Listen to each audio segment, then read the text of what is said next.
Malaking tulong ang agricultural technologies ng Israel para higit na mapaunlad at mapataas ang produksyon ng pagkain sa bansa.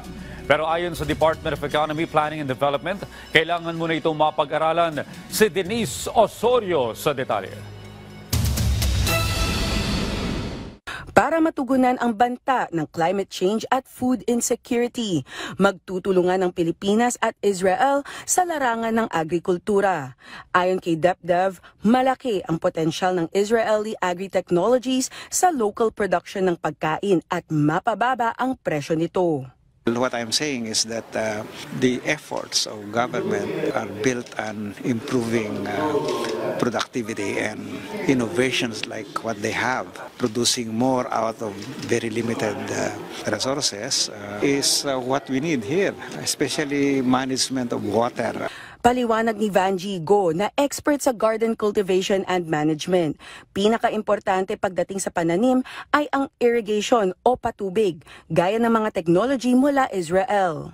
Ang nakikita mong magagandang chili ngayon or magagandang capsicum are already produced in greenhouses. So that any time of the year they can produce through using the technology from Israel. When you are into irrigation, ganyan, kasi naka-program na rin yan eh.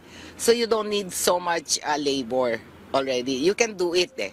The greenhouse can suffice by itself and can produce by itself by minimal monitoring. Sinabi ni Vanji na isa ring may-ari ng plant store.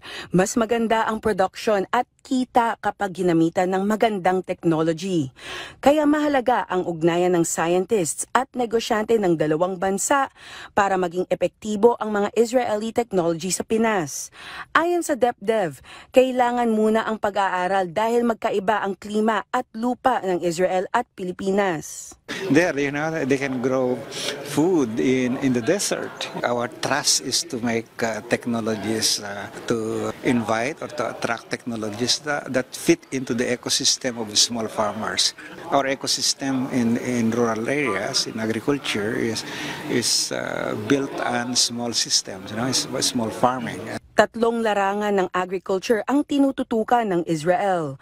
Ang makabagong solusyon sa farming, aquaculture, at food technology.